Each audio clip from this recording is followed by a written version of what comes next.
Muito bom dia, estamos começando Mateando com a Defensoria Pública. Hoje vamos receber a doutora Mariana Fenal de Salo, doutor Iesus Cabral. Já estamos recebendo aqui, vamos tentar agora.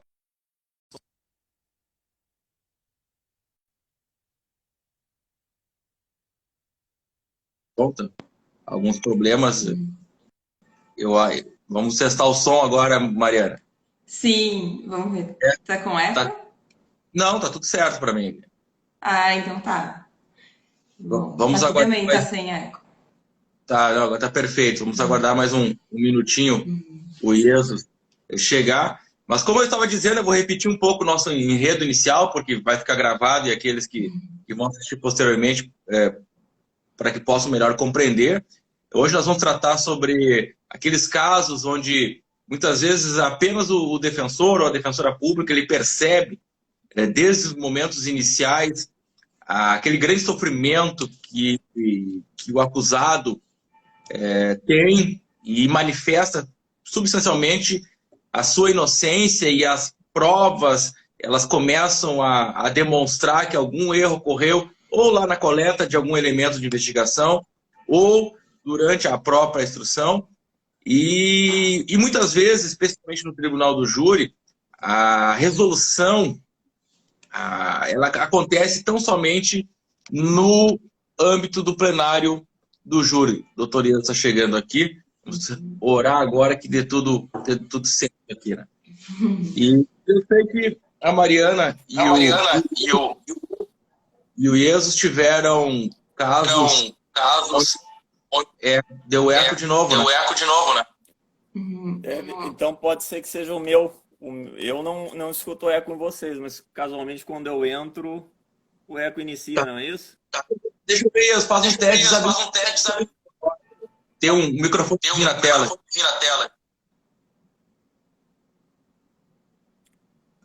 Acho que Vou fazer o seguinte, eu vou pegar o fone, que geralmente o eco costuma vir com fone. tá. Acho que agora o eco Você for. voltou. Mas não tá fácil. Não tá fácil. Mas eu acho que é o problema que tá entrando. Vamos aguardar um pouquinho isso. Os fones de ouvido.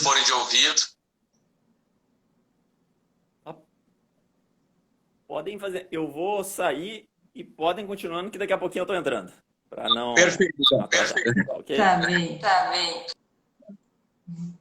Então vamos lá, Mariana. Então já de imediato aí, eu vou te passar a palavra para que tu possa nos contar um pouco desse episódio. Eu sei até que ampla divulgação na região central do estado, foi um caso muito marcante, foi um júri bastante rumoroso, e que tu tiveste uma atuação bastante expressiva, bastante qualificada, e que acabou por demonstrar, né, de forma muito forte o quanto havia a presença de pelo menos um acusado que sequer poderia, em algum momento, ter sentado no banco dos réus. Muito bom dia, obrigado por ter aceitado o convite de participar do Mateando com a Defensoria.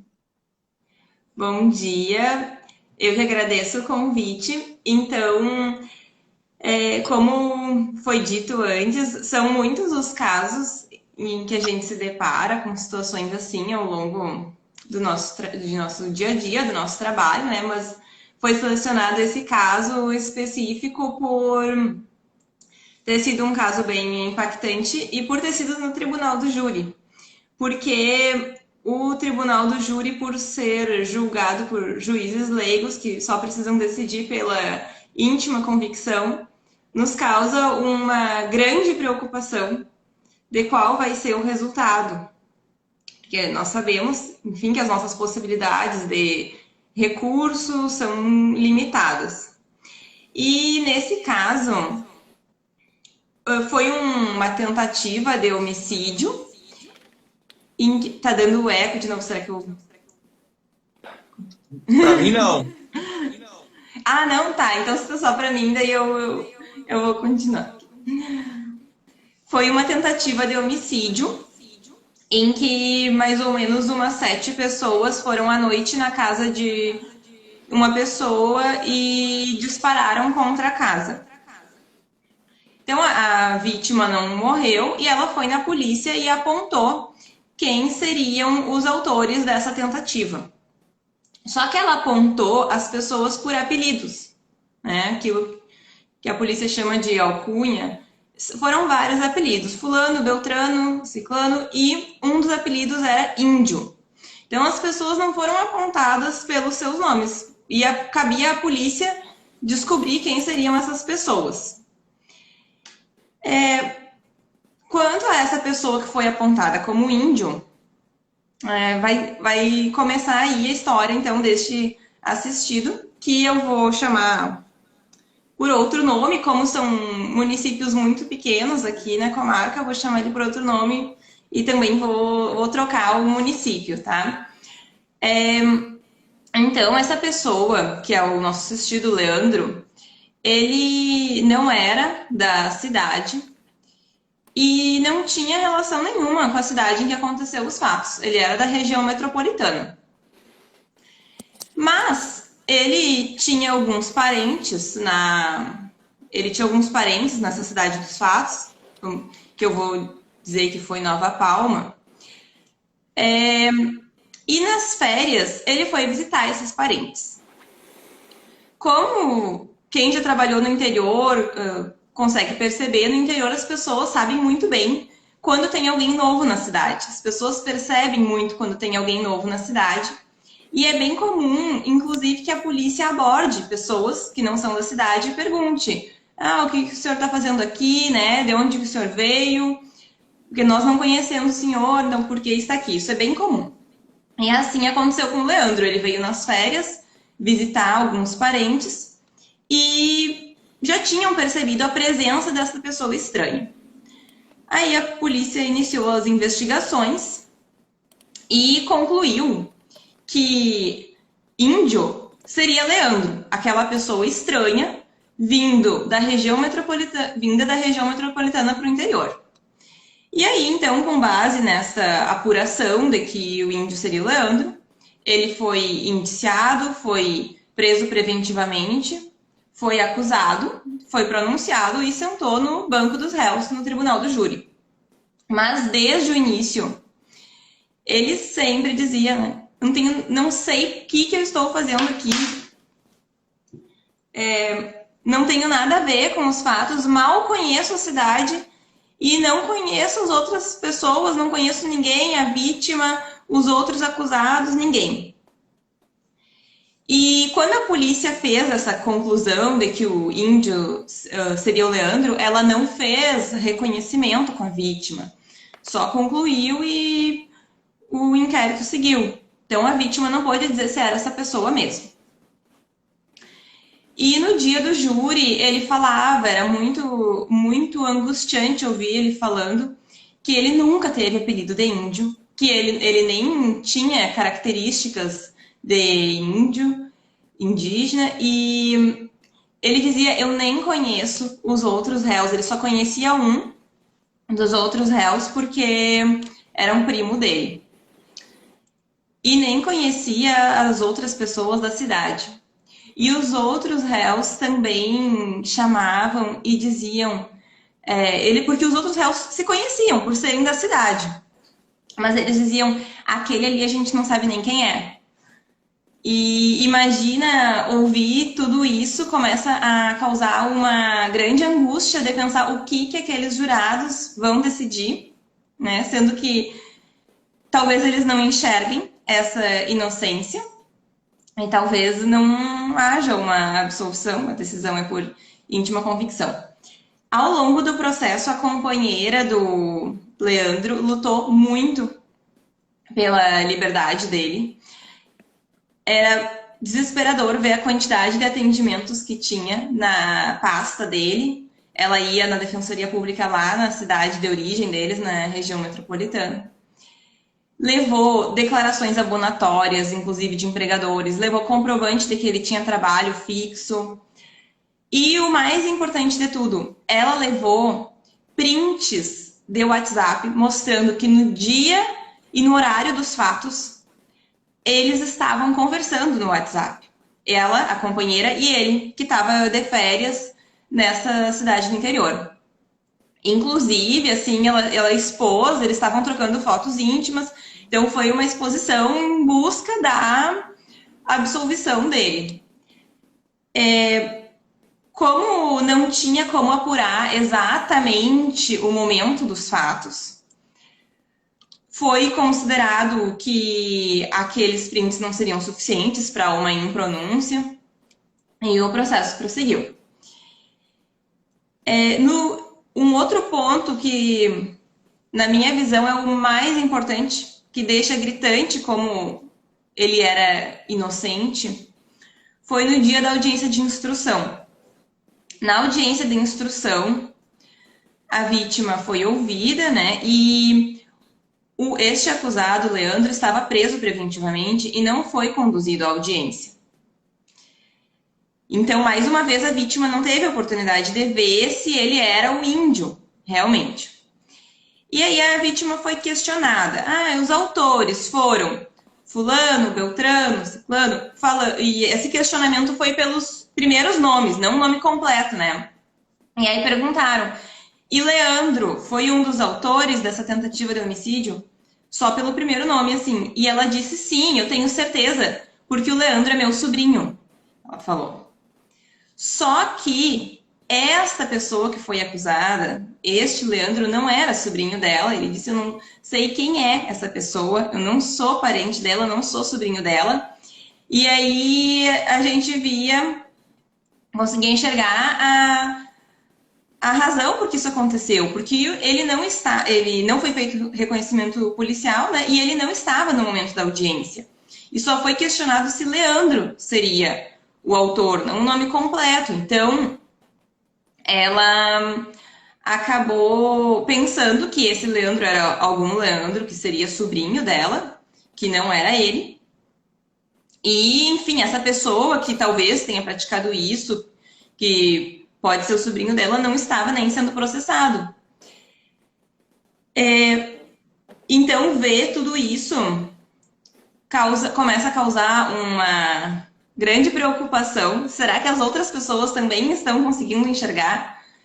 Será que os jurados estão conseguindo enxergar essa sucessão de falhas, né? Que a gente não está aqui imputando a ninguém a responsabilidade, digamos, por isso, porque nós sabemos que a polícia, por exemplo, tem suas deficiências de equipe, enfim, e depois, quando se inicia o processo, também a pronúncia, infelizmente, no nosso Código de Processo Penal ainda consta que, na dúvida, tem que ser pronunciado. Mas o fato é que, por uma sucessão de falhas, aquela pessoa senta no banco dos réus e está ali submetida a um julgamento por íntima convicção. Mariana, deixa eu te fazer posso te fazer um breve à parte aqui?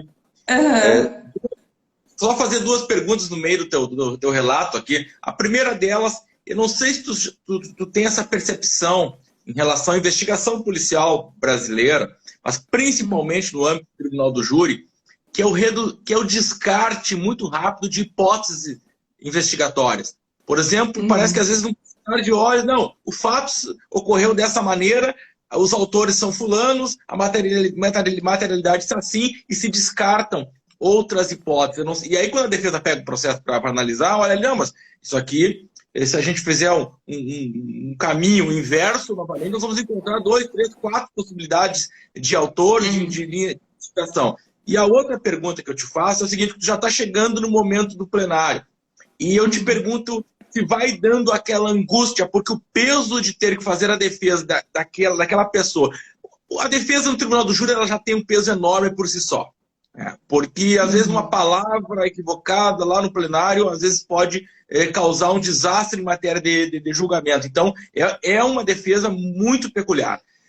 Mas, quando a gente tem essa convicção muito forte, de 110% de inocência daquele, que a gente precisa realmente fazer um processo de salvação daquele acusado, e que às vezes já está preso, enfim, E como é que tu sente, como é que tu sentiu isso naquela oportunidade, né? Que é essa responsabilidade que pesa muito forte, né? De ter que alcançar, não é nem fazer o melhor trabalho possível, mas ter que alcançar o resultado da absolvição, né? Uhum. É um peso muito grande, né? Um peso, a sensação de responsabilidade, principalmente por saber que um recurso provavelmente só seria provido se tivesse um resultado manifestamente contrário. Então, se tiver qualquer indício, como nesse caso, a certidão policial afirmando que ele era índio, isso vai ser suficiente para manter a decisão dos jurados. Então, é um peso muito grande. Uma preocupação que vai crescendo ali, pensar se a gente está conseguindo transmitir, será que as outras pessoas estão conseguindo enxergar tudo isso?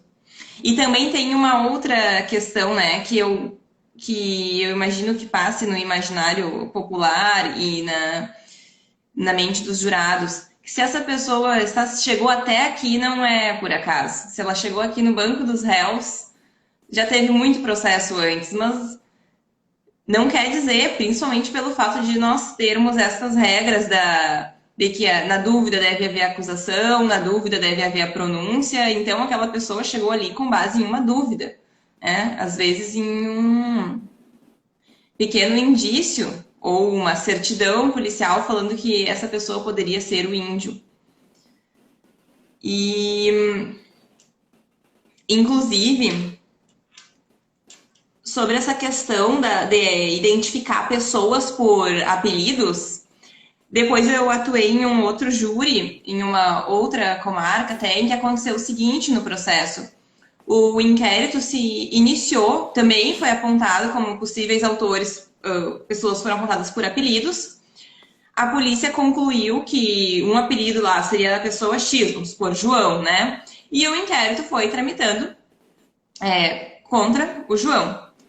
Ele era o investigado. E aí, lá, em dado momento, a polícia percebeu, não, este apelido, vamos supor, Gago, não é do João, é do fulano. E fez uma certidão, né, falando, certificamos que em investigações tal, apuramos que a pessoa de apelido Gago, inicialmente identificada como João, na verdade se trata de fulano. Tirei uma foto dessa certidão, um caso que aconteceu em outro processo, para começar a usar em outros plenários para mostrar para os jurados como essas identificações por apelidos podem ser falhas, como pode em determinado momento se pensar que uma pessoa tem um apelido e depois se constatar que não é aquela pessoa. E foi o que aconteceu nesse caso, né?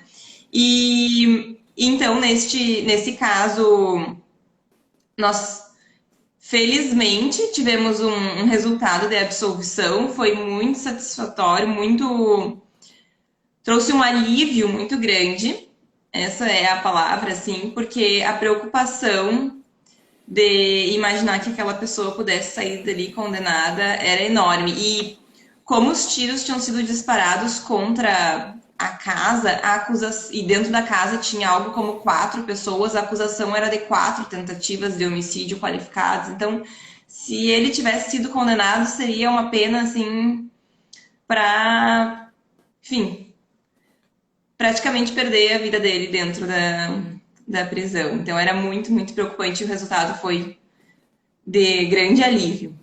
E nada mais do que o justo.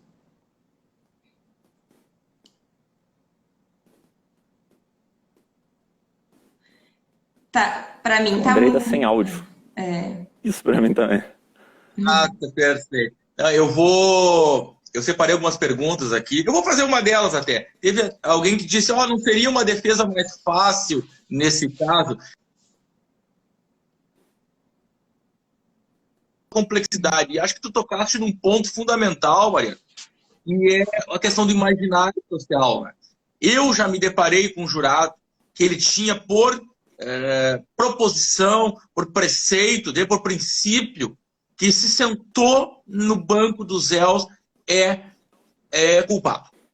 E eu participei de um júri muito dramático, onde essa pessoa houve um 4-3 E depois que eu fiquei sabendo que esse jurado tinha essa convicção, porque um familiar dele havia sido vítima de um delito bastante grave, então ele tinha esse princípio de vida. Se é acusado, é culpado.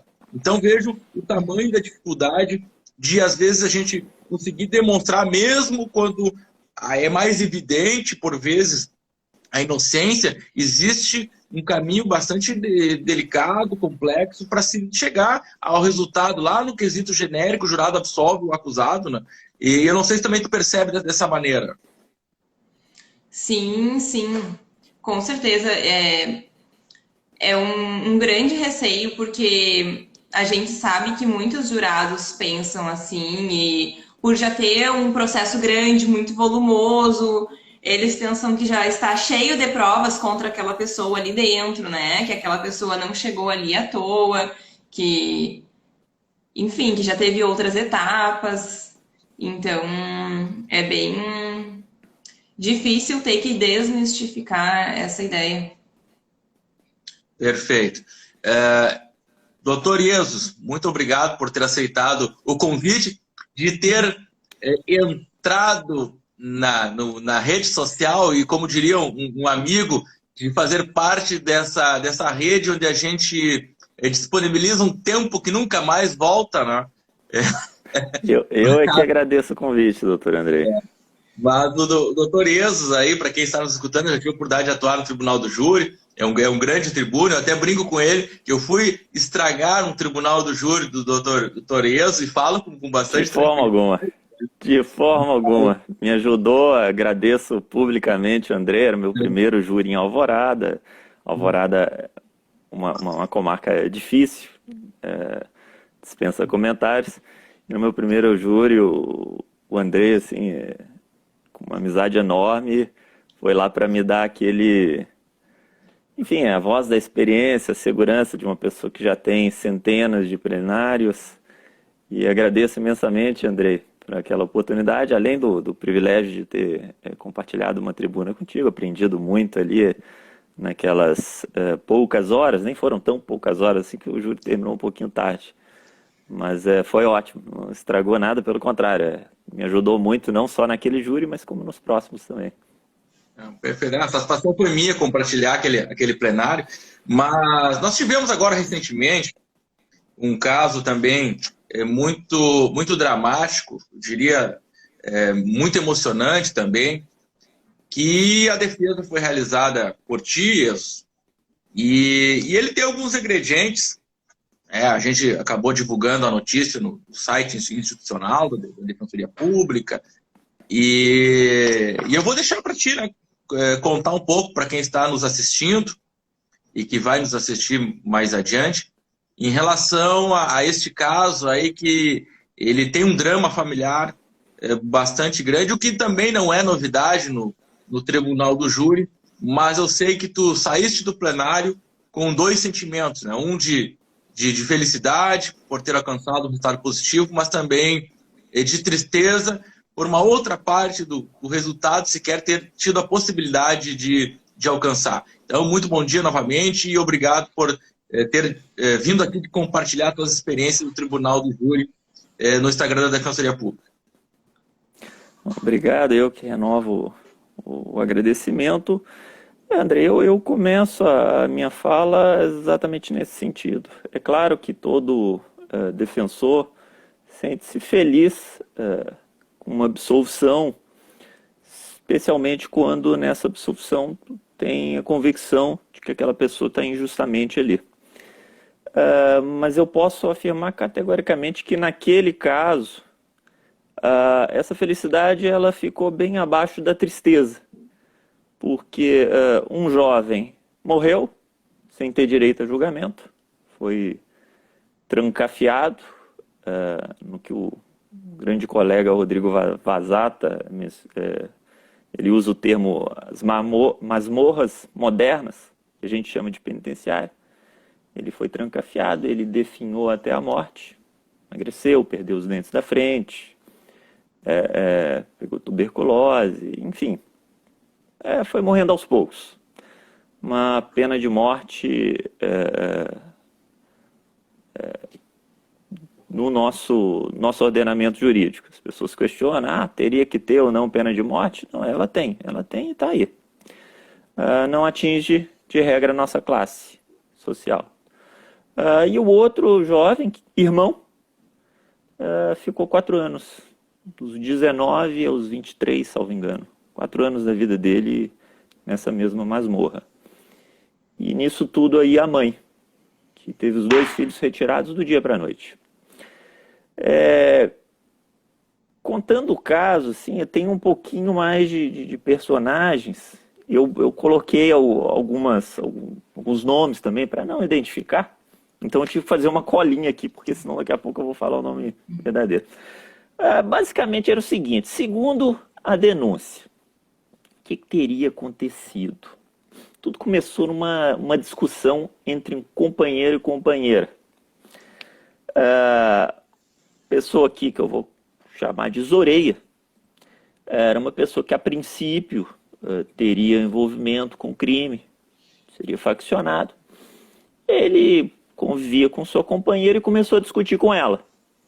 Já tinha ali um histórico de violência doméstica. E nisso, uma outra pessoa, que foi um dos réus, mas que não é os irmãos Brasil, que é os 2 irmãos que nós assistimos, mas uma outra pessoa viu a briga e interviu. E ali a gente não sabe ao certo se chegou a ter agressão física, mas o fato é que juraram-se de morte. E nessa briga, um dos irmãos Brasil viu, não participou, pelo contrário, até tentou acalmar a situação. O que ocorre? O que nós temos ali? O Alan, que é o rapaz que entrou na briga do Zoreia, era amigo dos irmãos Brasil. Esse é o primeiro ponto. Beleza. O Alan ainda não foi julgado, então ainda há de se verificar o que ele fez, o que ele deixou de fazer, mas, ao menos ali numa primeira análise dos autos, segundo a versão da denúncia, o Alan foi depois até a casa desse Zoreia. Esse Zoreia morava com uma família, com a família da companheira. A princípio a família não tinha qualquer envolvimento com crime. O Alan, juntamente com uma outra pessoa não identificada, foi na casa para se vingar do Zoreia. Chegaram lá atirando e fatalmente mataram um rapaz trabalhador, que aqui eu vou chamar de Matias. E aí, além disso, tentaram atirado na direção também do Zoreia. Então nós temos aí um homicídio consumado e um homicídio tentado e inúmeras qualificadoras aí. E mais, ainda colocaram uma organização criminosa armada. Perfeito.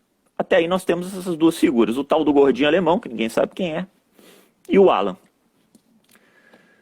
Quando um dos familiares da vítima, a mãe especificamente, a mãe do Matias, foi o rapaz que veio a falecer, quando ela saiu, quando ela percebeu que o Matias tinha tomado um tiro e foi sair da sua casa, quem que ela encontra? Os irmãos Brasil, na frente da casa dela. Isso, os atiradores já tinham ido embora. O que ela pensa? E aí, aqui de forma alguma estou para criticar essa mãe. É mãe. Imagina qualquer um de nós aqui, o filho tomou um tiro. Ela sai e vê lá os irmãos Brasil. E ela fala, opa, os irmãos Brasil são amigos do Alan. Bom, essa foi a tese da acusação. Estavam todos juntos. Os irmãos Brasil foram lá para dar cobertura, enfim. O que me chamou a atenção no caso?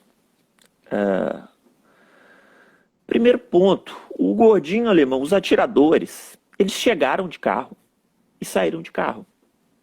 E todos encapuzados. Os irmãos Brasil eram vizinhos da família da vítima. E eles estavam lá na frente sem qualquer capuz, com o rosto aberto. Ficaram lá. A mãe da vítima falava, eles estavam armados. Mas na audiência de instrução, a então defensora perguntava: eles estavam armados? A senhora viu eles armados? Não, eu não vi, mas eu sei que eles estavam armados. Então isso começou a me chamar a atenção. Eu falei: olha, por que os atiradores foram lá de capuz, de máscara, e os rapazes que eram vizinhos, ou seja, os irmãos brasileiros, eram os mais fáceis de serem identificados, foram sem máscaras, foram de rosto limpo? Mais que isso, quando aconteceu essa fatalidade e a família foi pedir ajuda, os irmãos Brasil ajudaram a família. Chamaram o pai dos irmãos Brasil. E o pai é que levou a vítima, que depois, infelizmente, não resistiu, até o hospital.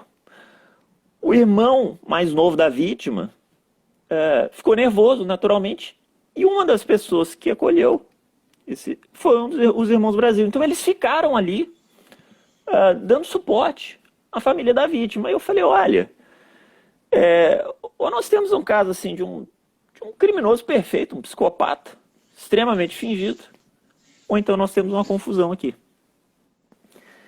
E aí fomos no júri. Era um jovem extremamente simples, e ele contou: olha, deu tiro na frente da minha casa. Esperei um pouco, e fui eu e o meu irmão ver o que acontece.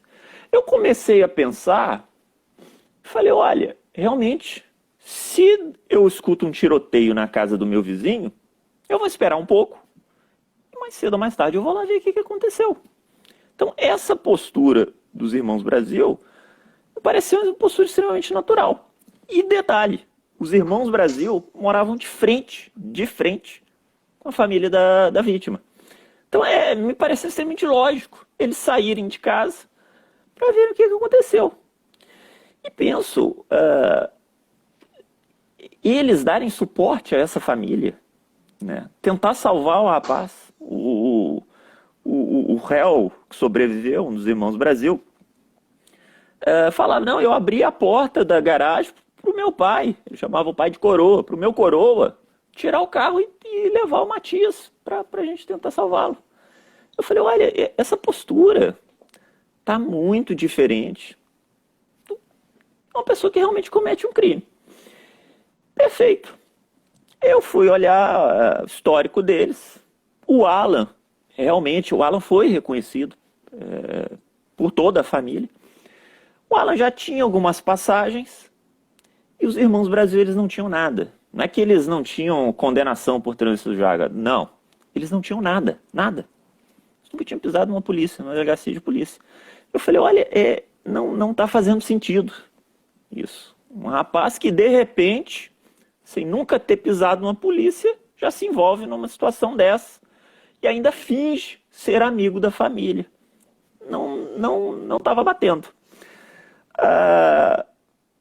Foi muito tocante, porque esse júri ele foi adiado várias vezes, e a cada vez que ele era marcado, a mãe entrava em contato com a defensoria. E nesses contatos, eu falei: olha, esses rapazes, eles têm um mínimo de estrutura familiar. Aí pedimos um material para ela, algo que assim, os colegas que estão nos assistindo, eu recomendo muito. Pedimos fotos da família deles, para os jurados verem: olha, essa pessoa que está aqui, como a própria doutora Mariana falou, se está aqui é porque é um criminoso, é porque cometeu. Essas fotos, de certo modo, dão um pouco mais de humanização àquela pessoa que está no banco dos réus. O jurado veio e fala: ele tem uma família como a minha.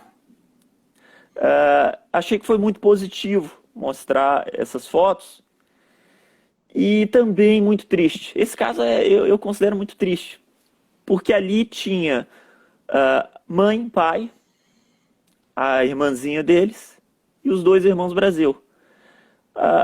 Aquela foto que eu mostrei no júri, ela acabou. Ela nunca mais vai acontecer, porque não foi julgado a tempo.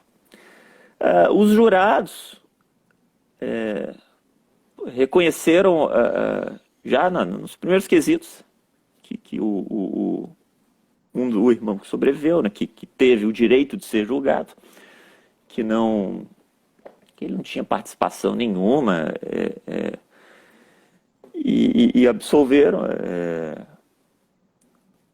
Muito parecido com o caso também da doutora Mariana. Se ele fosse condenado, nós estaríamos ali pensando eram 2 homicídios, um consumado, hiper qualificado, o outro tentado, também qualificado. Nós estamos pensando aí numa pena de 25, talvez 30 anos, eu não tenho nem ideia quanto que poderia ser uma pena. Então a verdade é que se esse garoto fosse condenado, seriam 2 filhos a menos para essa senhora. Graças a Deus, graças aos jurados, eles foram, o rapaz foi absolvido, mas não, dentro daquele contexto a gente até vê um motivo para se comemorar. Mas quando a gente pega a história toda, a gente vê que não tem... foi um caso trágico, foi um caso terrível, um caso que não deveria acontecer. E aí a gente volta também, doutora Adriana, que você tinha falado, que é a investigação da polícia. Parece que se realmente fecha o caminho e fala, olha, a tese é essa, a tese é que eles cometeram. A investigação é tão somente para provar que eles cometeram, nada mais. Entendeu? E mais uma vez, quando nós fizemos aquele júri, André, tocamos nesse ponto. Olha como é uma investigação, quando nós temos uma vítima rica, que aí tem aparelhamento celular, ouve não sei quem aqui, faz perícia técnica dali. O que nós tínhamos no nosso caso era tão somente a oitiva de um familiar, que naturalmente, e aí volto a dizer, eu não condeno a postura desse familiar, mas uma pessoa que vê o filho morrer, naturalmente ela quer justiça pelo filho, ela quer o filho de volta.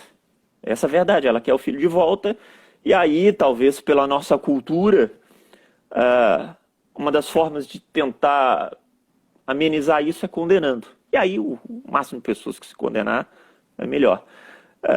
Foi isso. Basicamente, embasaram toda essa prisão preventiva, que durou 4 anos, com esse relato da vítima, que falou, olha, se eles estavam ali, eram amigos do atirador, eles tinham que estar envolvidos nisso, e assim foi.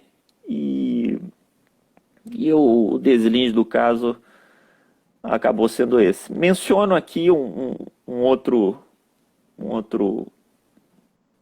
ponto, assim, que para nós a defensoria é muito caro. Casualmente, réu pobre e negro. Lá, fazendo a sustentação oral, me veio uma informação na cabeça. Eu começo a falar, eu disparo a falar, inclusive é o que eu estou fazendo aqui agora, mas me veio a informação na cabeça. Eu falei, gente, isso aqui era o meu 6º ou 7º júri em Alvorada. Eu falei, inacreditavelmente, todos, até então, eram negros. Eu falei, olha, não é que eu quero ver branco no júri, eu não quero isso. Mas é completamente desproporcional. Né? Não é possível, isso não é uma mera coincidência. Né? A população de Alvorada, até cheguei a olhar, a maioria, imensa maioria, brancos e pardos. Quando eu falo negro aqui, eu vou até retificar, pretos, pessoa de pele preta mesmo, não estou até tirando o pardo. Todos que eu fiz até então não eram nem pardos, eram pretos, pele preta. E eu falei, meu Deus do céu, alguma coisa está errada. Né? E esse alguma coisa está errada é algo que a gente tem que falar, porque isso é muito mais do que uma tribuna. Esse ponto é muito mais. Esse ponto é a nossa vida, é a nossa sociedade. É o que a gente quer deixar para os nossos filhos, netos. Aquela tribuna, aquela minha experiência de Alvorada, ela é um reflexo do país. Né? Pretos e pobres. É o que vai a júri, infelizmente. Acho que tu tocaste num ponto, eu vou começar novamente pelo IESO e vou chegar novamente na colega Mariana. Realmente algo que eu tenho dito já há algum tempo, né? Qualquer tema no Brasil, se a gente quiser fazer uma discussão séria, nós temos que fazer o recorte racial. E tu traz aí, pô, já está há um tempo razoável em Alvorada e mesmo dentro desse período pandêmico, se deparar com todos os acusados que sentaram no banco dos réus de pele preta. E aí tu fizeste uma observação muito pontual, já está desconsiderando os pardos. Eu imagino que a população preta de Alvorada seja de 10%, 15%. Insignificante. Então, isso é uma desproporcionalidade absurda em termos raciais, em criminalização racial dentro do sistema de justiça, e isso contribui para a formação de imaginário social, do imaginário policial. As pessoas, quando vão fazer um reconhecimento, toda essa carga, tem alguns sociólogos que dizem que quem reconhece não é o indivíduo, quem reconhece é a sociedade. Porque a gente leva para dentro de um ato de reconhecimento todos os valores, né, todas as crenças, costumes, e que a sociedade vai nos moldando ao longo da nossa trajetória. Isso é muito complicado. Um relato de vocês também me lembraram um caso que é a questão do sofrimento. As pessoas às vezes não têm ideia o quanto as pessoas sofrem dentro de uma prisão cautelar, o quanto as pessoas perdem a vida, e perdem a vida no período de prisão cautelar, mas perdem a vida dali para frente também. Porque hoje, em período da história da humanidade, nós estamos aqui conversando à distância, numa tela de um celular, a pessoa que ficou 1 mês, 2 meses, meio ano, 1 ano encarcerada, como bem disse o Ieso, dentro das nossas masmorras modernas, dentro do nosso sistema carcerário, que é uma boa representação do medievo, essas pessoas nunca mais conseguem acompanhar o fluxo da humanidade, acompanhar os passos da humanidade. E se nós fizermos um recorte etário, pegarmos nossos jovens, que está no período de formação, que está no período ainda de aprendizagem escolar, quando ele sai 2, 3 anos depois, quando sai, ele nunca mais consegue se socializar nesse ritmo frenético que se encontra a humanidade. Então isso é um sofrimento sobre várias óticas, né? É muito, muito grave, né? Eu lembro de um acusado que eu consegui entregar para ele um homicídio privilegiado simples. Também era qualificado e tal. E para mim estava muito evidente a inocência dele. Não consegui entregar o resultado da absolução, né? Mas ele saiu do plenário, saiu com a revogação da prisão preventiva, estava 3 anos e pouco preso. Ele olhou para mim e, sendo conduzido pelos agentes penitenciários, disse o seguinte: doutor, eu não vou voltar mais para lá. Eu disse: não, cara, acabou aqui, não volta mais para lá. E 3 meses depois ele se enforcou. Então aquele olhar dele era um olhar de desespero, um olhar de despedida, que ele estava fazendo naquele momento. As 2 irmãs, eu lembro como se fosse hoje, estavam no plenário do júri assistindo aquele julgamento. A cadeia para ele foi um trauma tão grande na vida que não aguentou mais seguir adiante. Não aguentou mais continuar vivendo, né? Enfim.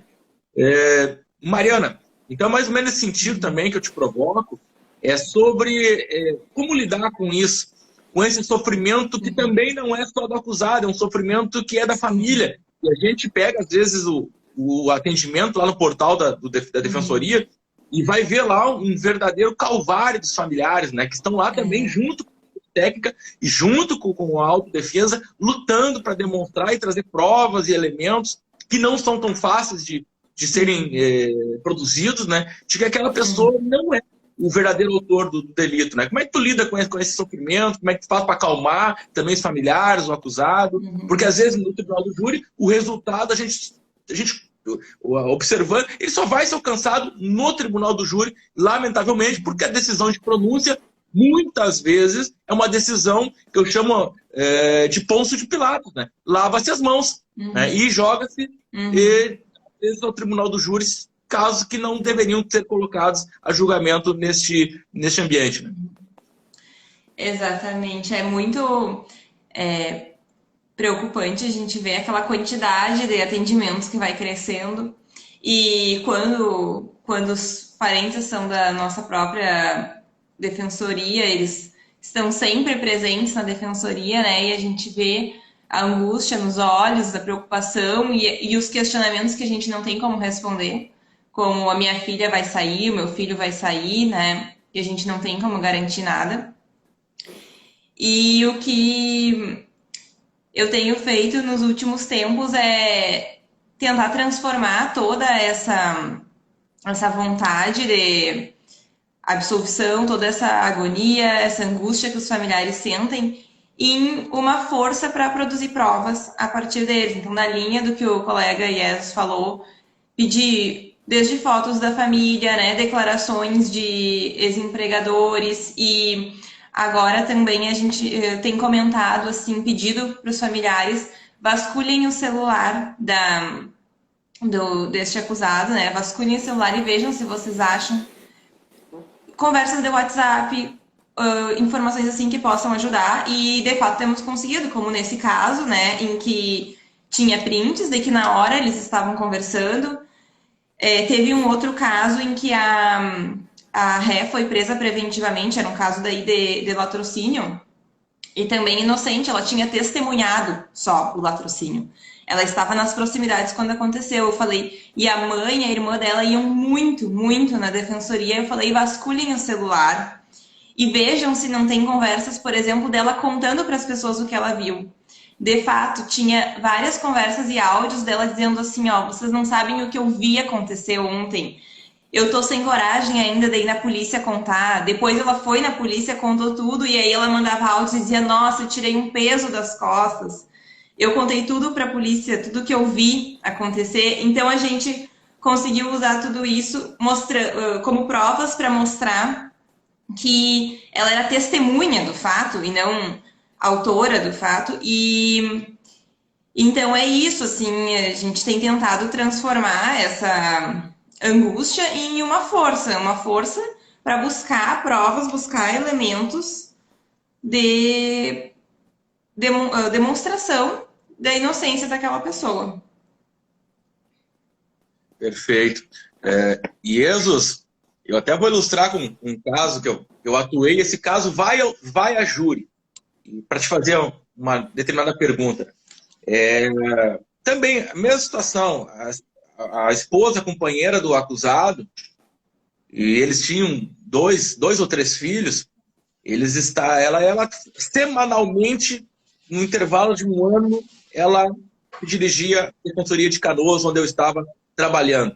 E a gente começa a observar, pelos relatos, a análise do processo, opa, existe algum problema aqui. E era um caso bem complicado, porque figurava como vítima um policial que levou um tiro de fuzil. Um tiroteio dentro de um determinado condomínio, em Alvorada. Mas vamos para a instrução. Essas pessoas, ela trouxe 8 testemunhas, e todas elas relatam a mesma situação. Deu o tiroteio, nós estávamos assistindo determinado programa, e foi até interessante que todas as testemunhas, elas contam a mesma história de forma muito, mas muito fechada. E o fulano de tal, ele desce, quando deu o tiroteio, ele desce para buscar o filho que estava jogando videogame no primeiro andar com o vizinho, preocupado com o filho, ele desce. E quando ele está subindo a escada, novamente com o filho, ele é abordado por policiais. Não, vem cá, foi tu.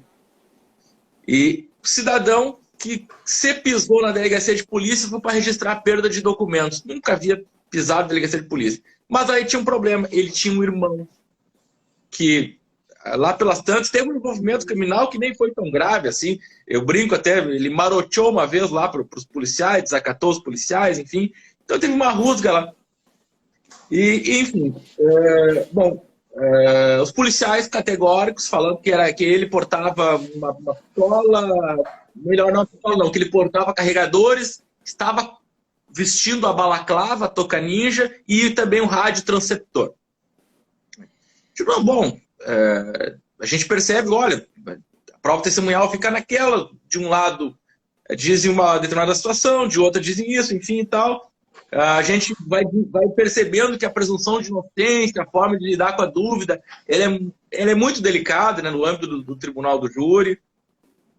Eu digo, não, vamos produzir a prova de uma forma mais agressiva, que vamos pedir, né, porque quem usa uma touca fatalmente vai deixar fios de cabelo dentro dessa touca. E também se portou um radiotransceptor, se portou eram 2 carregadores, se eu não me engano, de pistola, se estava com esse material, e os policiais foram categóricos, eles estavam com ele, não é que estavam próximos, eles estavam com ele vestia esta balaclava. A perícia genética vem dizendo que sim, existiam fios de cabelo de um homem, mas que não era dele. E as impressões também papiloscópicas também mencionaram que eram parciais e tal, mas que não dava para dizer que era dele. Mas principalmente a perícia genética, na minha ótica, afasta completamente a possibilidade de ter sido ele o usuário daquela balaclava. Mas a pergunta que eu te faço é como é que tu está observando, já está um bom tempo em Alvorada, e essa questão da postura da defesa em observar e se comportar dentro dessa dialética de presunção da inocência, de contraditório, mas em matéria de prova. Existe uma necessidade hoje de nós sermos mais agressivos na produção de provas?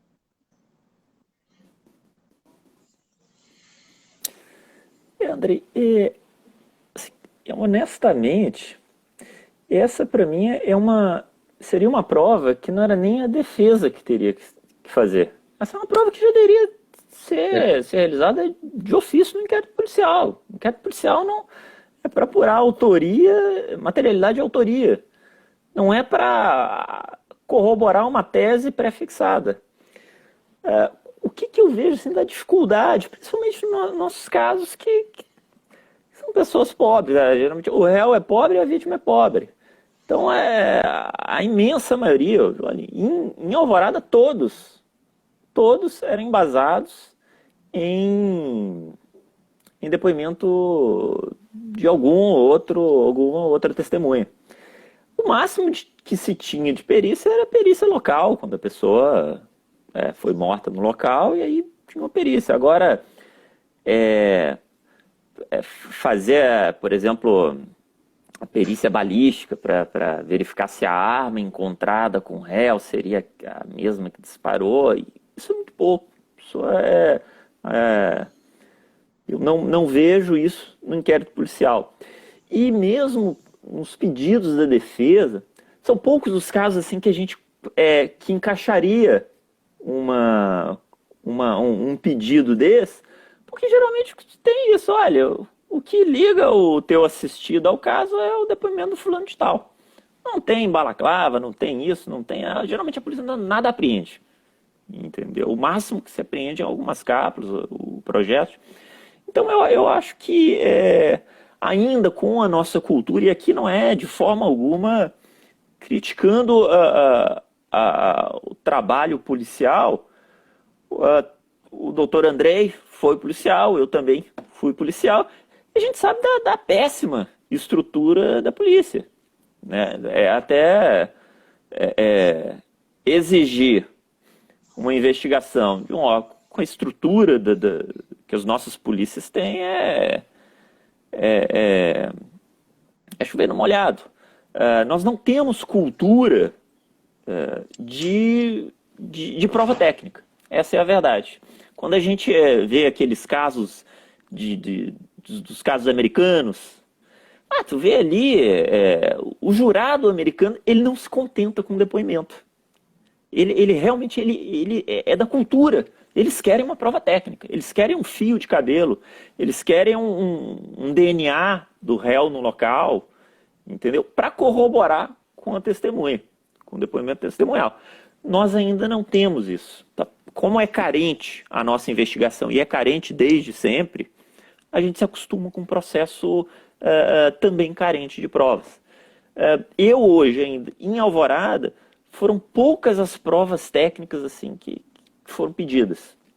De plenário que eu fiz, até porque a instrução dos plenários que a gente faz, os processos lá demoram um pouco, eu não participei de nenhuma das instruções, mas de plenário que eu fiz eu ainda não vi nenhuma prova técnica pedida pela defesa, e porque também não teria razão de ser. O que embasa o fato do assistido estar ali é um depoimento de uma pessoa, ou de uma vítima sobrevivente, ou de alguém que ouviu, ou aquela velha história, fontes que não quiseram se identificar, que impossibilita qualquer tipo de defesa. Isso, na minha opinião, nem deveria ser aceito. A fonte disse que o assassino é o fulano de tal. Isso não tem como a defesa ficar de mãos atadas numa situação dessa, Andrei. E, Andrei, eu vou... um ponto que você tocou, eu vou pedir para... Vou fazer um comentário aqui sobre o réu que é absolvido, né? Ele é absolvido do processo, mas os efeitos da vida dele continuam. Olha que ponto interessante. Esse caso que eu contei para vocês, os familiares, amigos, eles sempre me faziam uma pergunta. Foi ele mesmo? Eu falei, olha, mesmo depois de uma absolvição, para a sociedade, aos olhos da sociedade, essa pessoa, ela mesmo com absolvição, ela não tem a presunção de inocência. Pelo contrário. Foi ele mesmo? Como é que esses meninos vão se inserir na sociedade? Porque essa pergunta dos meus familiares, dos meus amigos, é uma pergunta que todos nós fazemos. Mesmo o rapaz tendo sido absolvido. Se no direito a presunção é de inocência, na sociedade ela é de culpabilidade. Mesmo o rapaz sendo absolvido ainda, mas foi ele mesmo. A vida dele já é difícil, ele é pobre, é preto. E agora, com uma acusação de processo que vai ficar na vida dele eternamente. Como que ele vai voltar? Né? Como que ele vai se reinserir nessa sociedade que já não abre muitas portas para ele? Nós temos um problema social enorme aqui. O júri é um reflexo da nossa sociedade. Essa questão da presunção de inocência e da dúvida, eu lembro que uma certa vez escutei do acusador, não, a defesa se contenta com a dúvida. Eu fiquei tão bravo, mas tão bravo com essa frase, porque aí quando eu fui aos debates, eu disse que não era a defesa que se contentava, mas aí eu fui de uma forma muito veemente, né? Que não era a defesa que se contentava com a dúvida. E a dúvida era uma conquista civilizatória. E que eu convidava os jurados, naquele instante, para a gente fazer uma nova Constituição Federal. E que nós suprimiríamos a dúvida, suprimiríamos a presunção de inocência, que bastaria um vizinho ir lá registrar uma ocorrência dizendo que foi ameaçado pelo seu lindeiro, né, e que ele estaria condenado.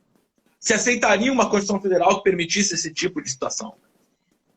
Bom, nunca mais escutei daquele acusador essa frase, né, que a defesa se contenta com a dúvida. A dúvida é um processo, nosso processo civilizatório.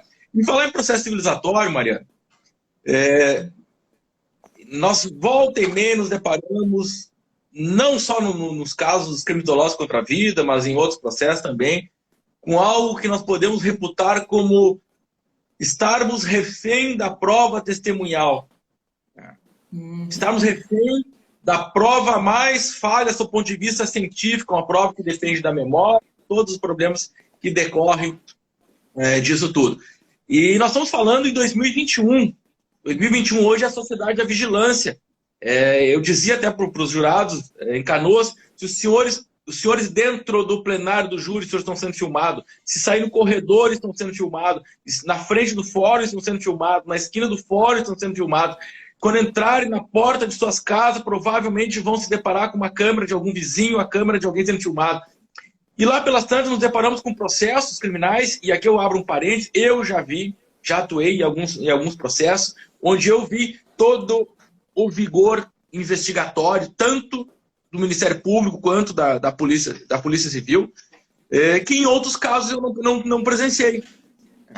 Mas geralmente isso acontecia quando os casos ganhavam uma conotação maior em termos de imprensa, enfim, algo que não poderia ser um fator a pautar a qualidade da investigação. Mas voltando então a essa questão da tecnologia, como é que enxerga também essa ausência, muitas vezes, de diligências, diligências que, se não forem feitas no dia do crime, no local do crime, principalmente para preservar a prova que tem alguma relação com tecnologia, depois se perde, não há mais. Como é que percebe essa falta, às vezes, de se buscar elementos mais ligados à tecnologia da informação para demonstrar autoria e materialidade.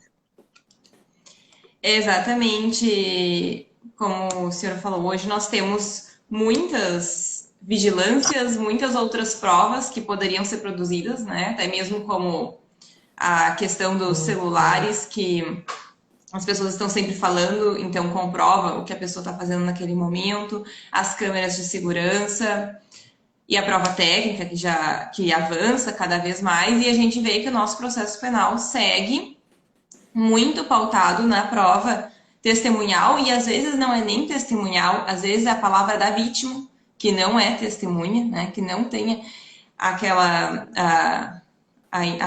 em tese, isenção da testemunha. E isso basta, isso é suficiente. E mesmo quando se produz provas ou oriundas de tecnologia ou oriundas de perícia, parece que o peso é menor. A importância daquela prova é menor. E então teve um júri, por exemplo, em que houve um homicídio em uma casa e algumas pessoas estavam naquela casa, né? Foi mais de um homicídio naquela casa. Alguém ingressou e atirou nas pessoas que estavam ali presentes. Nem todas sofreram disparos. Uma senhora que estava nessa casa, quando saiu, ela encontrou uma pessoa ali. E então ela acusou essa pessoa como se fosse o autor dos disparos, né? Pelo fato de ele estar ali. Mas ele afirma que ele era uma das pessoas que já estava naquela casa, ele é um sobrevivente. E foi feita a prova técnica, análise das roupas dele, e não tinha sangue nas roupas dele. Embora tenham sido feitos diversos disparos que respingaram assim pela casa inteira, não tinha sangue, o que era condizente com o que ele afirmava. Ele disse que se escondeu embaixo de uma cama quando viu que os disparos começaram. E apesar dessa prova técnica, os jurados condenaram com base na palavra da senhorinha que disse que viu ele na casa. Ele reconhece, ele estava dentro da casa, ele é um sobrevivente desse fato. E então a gente vê isso, né? Uma supervalorização dessa prova testemunhal, que é conhecida como uma prova extremamente frágil. Em outro caso também, que não era de júri, um assistido nosso foi acusado de furto. Alguém ingressou na casa da vítima pela janela, pegou a mochila dela e foi embora. Aí um vizinho disse assim: eu vi essa pessoa, achei meio parecida com fulano. Fulano, nosso assistido, né? A vítima foi na polícia e disse: olha, me falaram, não era nem ela, né? Me falaram que a pessoa que entrou era meio parecida com, vamos dizer, João, né? João era o cunhado dela, inclusive. E aí, com base nisso, ele foi indiciado e acusado. Ele tem várias provas de que no dia ele não estava na cidade, porque era a véspera do Enem e ele foi prestar o Enem em Santa Maria. Ele tem fotos publicadas no Facebook que no dia, no horário, ele estava num churrasco com amigos em Santa Maria. Tem a testemunha de todos os amigos de Santa Maria de que ele estava lá. E aí, inclusive, a própria vítima, passados uns anos, vendo o que aconteceu, né, se retratou. Ela foi em cartório e fez uma declaração de que ela não viu, ela não sabe quem foi, que isso foi só uma coisa que ela ouviu falar.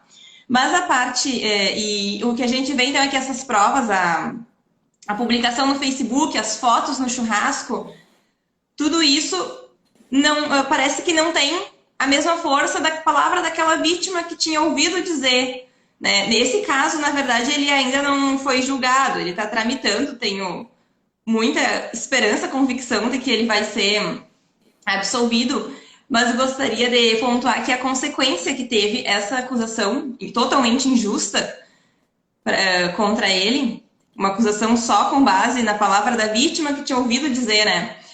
Ele estava prestando, ele é uma pessoa de origem muito humilde, ele se focava nos estudos, tanto que no dia ele tinha ido para Santa Maria para prestar o Enem.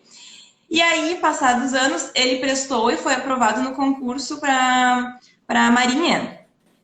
E ele descobriu o processo quando ele foi reprovado na fase de análise da vida pregressa no concurso. E ele disse, como eu fui reprovado e não tenho nada, daí ele foi atrás e descobriu que tinha esse processo contra ele. Mas, assim, felizmente, ele foi encaminhado para a Defensoria Pública da União, foi impetrado um mandado de segurança e hoje ele está na Marinha, está sempre acompanhando o processo dele. Mas são histórias que nos deixam muito preocupadas com qual desfecho vai acontecer e que trazem várias consequências, né? Então, esse foi um caso em que a gente viu que, apesar das fotos, apesar da publicação no Facebook, de onde ele estava no dia, do fato dele ter ido fazer o Enem, o que valeu, o que foi mais importante foi a palavra da vítima que tinha ouvido dizer, né? Hearsay. Então, é interessante que, apesar de a gente poder avançar na produção de outras provas, parece que a palavra testemunhal ou até da vítima segue muito valorizada nas diversas fases, né? Desde o inquérito até o processo. Pois é algo muito complicado. E a própria vítima, às vezes as pessoas não percebem, a vítima tem algo, a vítima ou familiares da vítima, e o desejo de vingança é um desejo natural do ser humano.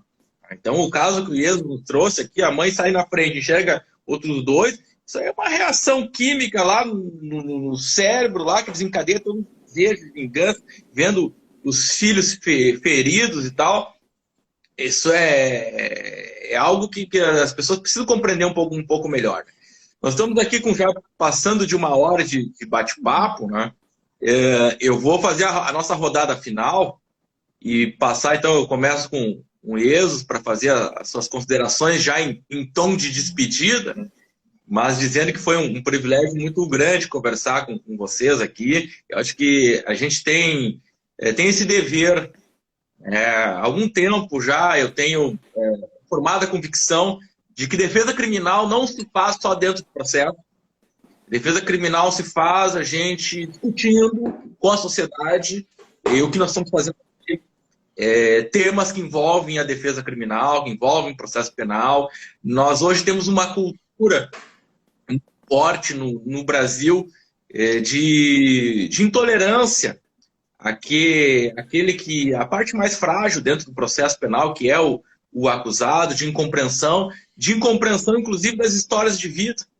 E agora a Mariana nos trouxe aqui o caso do rapaz lá que está na Marinha, o quanto histórias de vida elas são ceifadas, né, pelo processo penal, pelas mãos de uma acusação que às vezes ela está equivocada, e nós precisamos conversar sobre isso, inclusive em termos de responsabilidade civil, o quanto se erra no Brasil na apuração de determinados crimes. Né?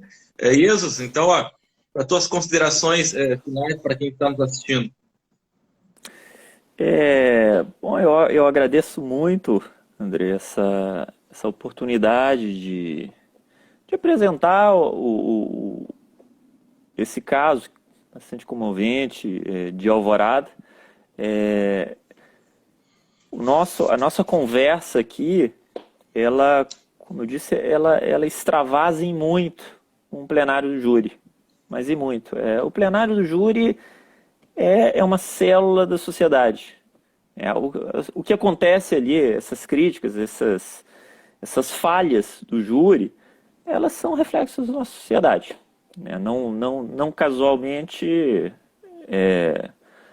nós temos uma intolerância contra o pobre, contra o negro. Há uma sede de vingança, e isso eu acho que não é de tempos modernos. Eu acho que o ser humano, ele, quando agredido de alguma forma, ele quer se vingar. E hoje o mecanismo de vingança que nós temos é o direito penal, que inclusive para muitos é algo extremamente insuficiente.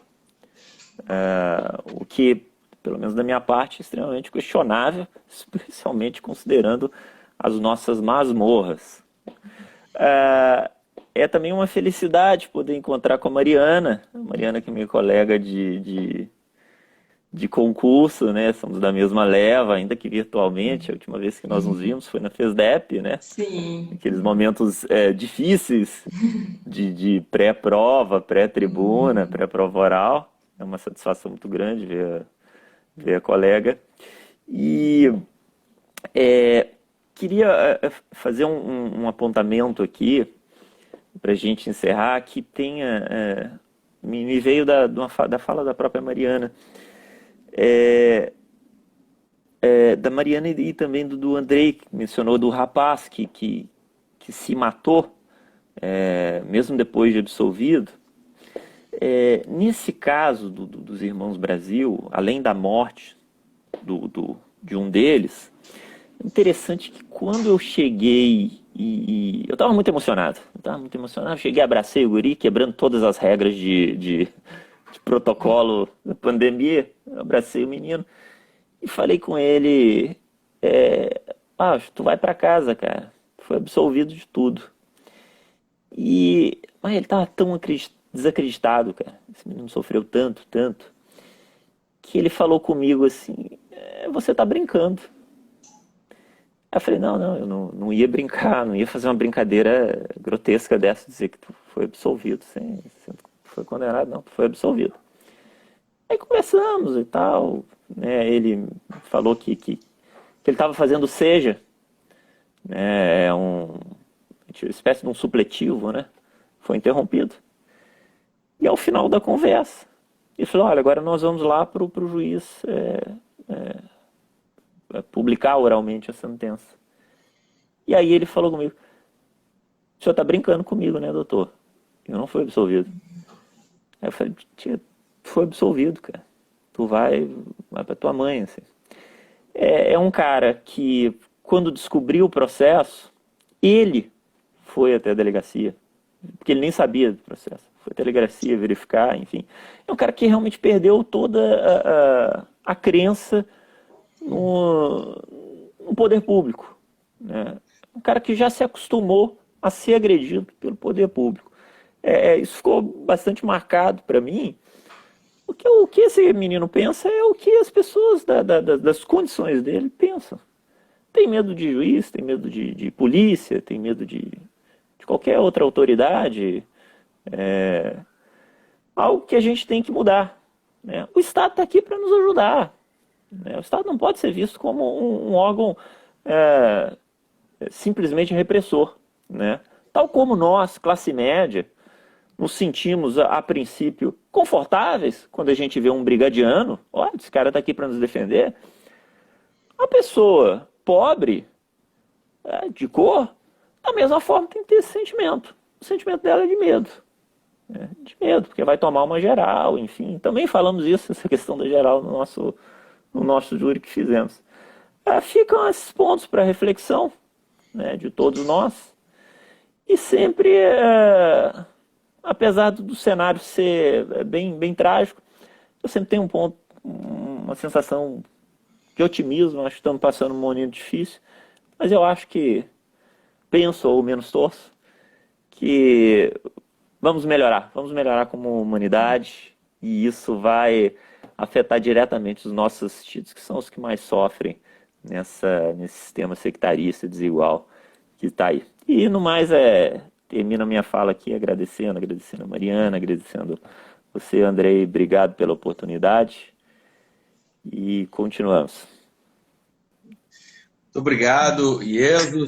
Mariana, passo a palavra então para considerações. Eu gostaria de agradecer igualmente o convite para poder participar dessa live hoje. Foi um grande prazer encontrar os colegas, Jesus e Andrei. E gostaria de dizer que acho que nossa missão hoje nessa live, nosso objetivo é tentar difundir a cultura da presunção da inocência, porque nós temos a presunção da inocência na nossa Constituição, mas como o colega Jesus falou, nós temos na nossa sociedade a presunção da culpabilidade. Então, Precisamos apresentar para a população, precisamos apresentar para as pessoas, para a comunidade, histórias de absolvição, que são muitas, histórias de inocência, que são muitas, para que a presunção da inocência exista também no imaginário popular, exista na nossa cultura, na nossa sociedade. Porque este direito, ele está no papel, mas ele não é assegurado no dia a dia e como conversamos aqui. Mesmo, muitas vezes, mesmo com uma sentença de absolvição, essa pessoa vai voltar para a sociedade com uma imagem, né, taxado como alguém que é culpado e que teve sorte, foi absolvido, passaram a mão na cabeça, algo assim, né? Como a gente sabe que muitas vezes se pensa. Então é isso. O objetivo aqui em compartilhar essas histórias é mudar o imaginário popular mesmo, é mostrar que muitas pessoas inocentes são processadas e que nós não podemos pré-julgar ninguém e segregar ninguém pelo fato de ter sido processado. Perfeito.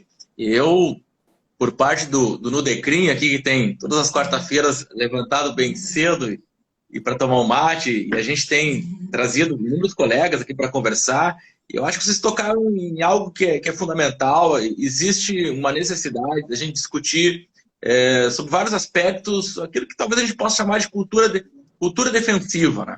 A sociedade tem que entender a importância de uma defesa robusta, porque é uma tragédia sem precedente, é uma tragédia sempre imensurável a condenação de uma pessoa inocente. Os riscos, eles vão existir sempre vão existir. Mas nós temos que sempre estar caminhando para diminuir esses riscos, possibilitar que a decisão penal ela tenha que passar por uma defesa robusta. Isso passa por fazer aquilo que nós realizamos hoje aqui, que é dialogar, conversar, trazer esses casos que são muito tristes, né, mas que fazem parte, né, do dia a dia da vida de defensor e defensora pública, né.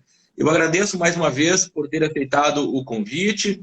Desejo que a pandemia aí tomara esteja arrefecendo, né, mas que fiquem todos bem nesse período ainda difícil pelo qual passa a humanidade, né. Desejo também um bom dia de trabalho e, mais uma vez, então, agradeço por terem vindo aqui conversar dentro do espaço que é nosso, né, que é o Instagram da Defensoria Pública, né. Um grande abraço. Um abraço, bom dia. Um abração, tudo de bom, tchau. Tchau. Tchau.